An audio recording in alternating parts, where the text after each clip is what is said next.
All right, hi, hello. I'm going to go over a back squat with you. So just some tweaks I like to make with people when I see them common, kind of just little mistakes that you don't necessarily know unless you're watching yourself or you've had someone teach you. So I'm gonna kind of go over a couple different ones that I see, how to correct, little things to just watch for and be aware of, and kind of what you should be feeling, okay? So this is back squat. I don't have any weight on the bar, just for the sake of me being able to still talk as much as I can while I'm teaching, because it is really hard to move and talk and all that good stuff at the same time. So I'm just doing it with the empty bar. If you have to start with an empty bar, that's totally fine, but you should be able to work yourself up to more and more weight. That's super exciting. Okay, so I'm just gonna get into it. So I'm gonna get behind the bar so you can see me in the front position, and then I'll have you be able to see me from the back position. So you'll kind of come up with your own routine when you start back squatting consistently. You'll have your own little quirks of things like that. So you'll see a couple of mine. I twist my foot to get my feet in the right position. And you should have mastered a basic body weight squat and squat with weight before you go to a bar. If you have never done barbell back squats and you want to learn, definitely talk to your coach. And if you're not quite ready for it, a Smith machine is a good place to start, because it gives you kind of the idea of how it's going to feel, with also having the security of not being able to fall over or whatever, because it's on a track. But yeah, barbell back squats is a great movement. I do it every single program I have in some capacity, so I definitely recommend it if you're not doing it already. So find the middle of your bar. Usually there'll be something to signify the center. I always line up my hands. There's usually a little spot, kind of a little wider than shoulder width, and there's one about shoulder width. I line up, how do I do this? I usually put one of my fingers on this middle spot, wrap it around. Now that I'm trying to explain it, I don't remember how I do it. Maybe I do my pinky. And then you go under the bar. Some people do high bar, some people do low bar. I do high bar. We can go over that later. And you're gonna lift it straight up. Make sure you're not staggered stance. So you don't wanna lift up like this. You wanna lift up with both feet like you're almost just doing part of the squat. So stand up, walk out to where you're gonna go. However wide your hands are, it doesn't matter. Some people like them really close. Some people like them a little farther away. Make sure they're not too far. I usually go in the middle here. And just make sure they're even. Make sure it feels like it's not heavy on one side versus the other. So as long as you're in the center, you're good. Find your good squat stance. You can't really see my feet, but that's okay. It's gonna be different for everyone. Some people are wider, some people are more narrow. And what you wanna make sure is that your elbows aren't flared back. You wanna try to keep your elbows pointed to the ground as much as possible, okay? So once you're in a good position, make sure you're looking, I usually say at 45-degree down, so make sure you're not looking up, make sure you're not looking straight down to the ground, but your gaze should be down and in front of you, maybe 10 feet forward. Once you're there, small inhale. You don't wanna fill your lungs up with air, just small, normal inhale, not super deep, and then you're gonna hold your breath and brace your core like you're getting ready to be punched in the stomach. That's the best way to put it. So small inhale, brace, strong core, and start with moving your hips back. So pulling your hips back, which will bring you down, and then press through the heels, squeeze your glutes, and stand. So down, your hips should be getting about as low as your knee. If you're going too low, you'll feel it. Usually people don't go too low.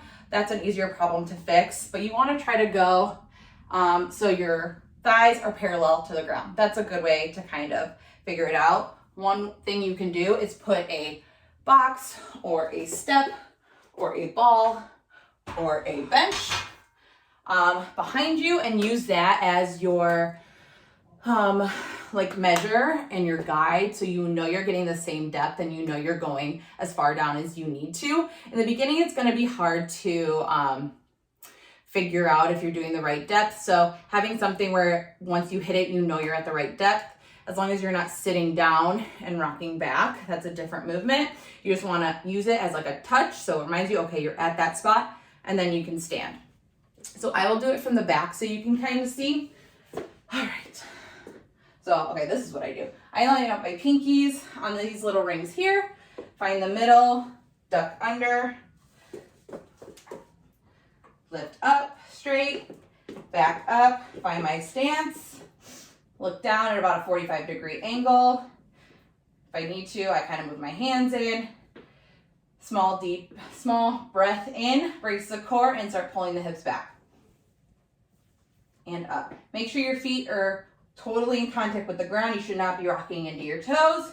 You should not be rocking into your heels. You want to have almost like 3 points of contact in your feet.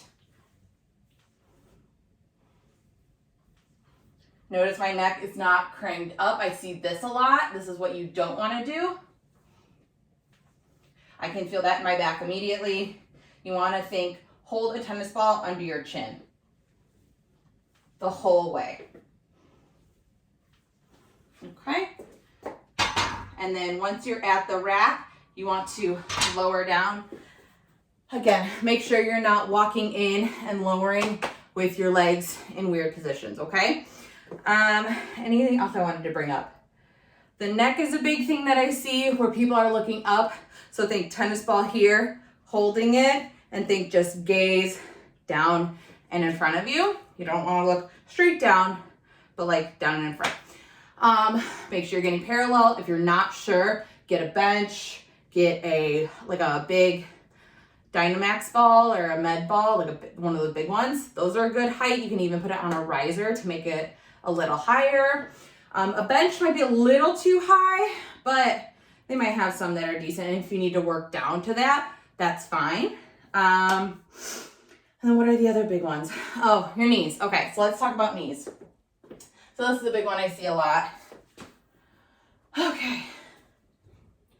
So lining it up, make sure I'm in the middle, get my feet set, lift. You should always treat the bar like it has a ton of weight on it. Walk out. And I want you to watch my knees if you can. Actually, let me see if I can lower the camera a little bit. I just don't do this. See how my feet are not together? I should have lowered it like that. But don't do that. All right. That's good. Okay, so line up, dip under, settle, get my feet set, and lift. Perfect, this is a good angle. All right, so feet are at my normal squat stance, and watch my knees. They will go directly over, I usually say like my second or third toe. So if you look, they're staying wide. I don't want to crank my neck up. I want it to about here and stand. Okay, so hips back, core tight, down, watch my knees, and up. They're not going out, but they're following my second and third toe. So here and up, okay? So that's a big one that people want to be aware of. See, that was the right way to put that down, but it's hard when you're walking backwards. So you don't have to be super, super wide, but your knees should follow your feet. If you're doing like sumo style, you will be wider and your feet will be more outturned. And everyone's a little different with how their feet and how wide their legs are. It just depends on their levers, how long their legs are, and how long certain parts of their legs are. So if they have a long femur, which is this top part of the leg, you're gonna squat a little differently than someone that has a long shin. But where you should be feeling it, you should be feeling it in your glutes, in your hamstrings, a little bit in your quads. If you're feeling it a lot in your quads, that means you're not engaging with your glutes. You're not pulling back. You're doing more down than back. So think of when you're initiating your squat, you want to pull your hips back, but you want to make sure you're not arching your back. Think just pulling back, which will bring you down, okay? So you should have a straight line from the back of your head to the top of your tailbone. So you want to make sure that your back's not arched and you're not hunched. So straight line from head or neck to tailbone. Making sure your knees aren't wobbling in. Sometimes there is a knee that likes to go in. Make sure you're consciously having your knees go straight out, following your toes. Your shoes, another big one. So if your shoes are squishy, if they're more of like a cardio shoe, one you like to jump around in or run in even, if they're like Asics or Brooks or something like that, even certain Nikes are more of a running shoe and they have a lot of compression in the sole. You want to get a shoe that is flat. Take off my shoe. So if you can see, this shoe is pretty flat. There's not a lot of cushion. It's pretty like solid. So you want to look for something like this, nothing with a big arch, nothing that's super cushy. Like there is some cushion here, but it's not like a cushiony shoe. Let me see, do I have my other shoes here? No, I don't have my running shoes down here. I would stay away from Asics, Brooks, anything that you will find at a running store. Really good lifting shoes. I love Reeboks. Their Nano line is really, really good and pretty affordable. Nike Metcons are pretty good. Those are the two big ones.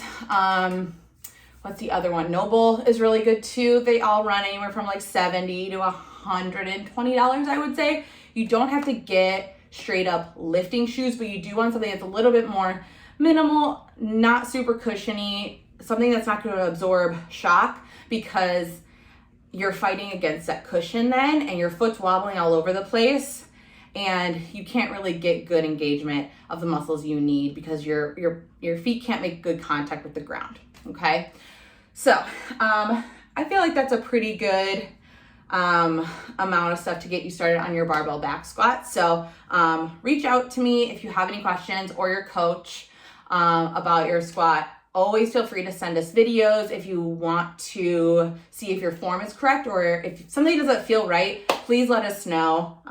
Always send us videos, or we can FaceTime you and have you show us. But yeah, so have fun with your back squat, and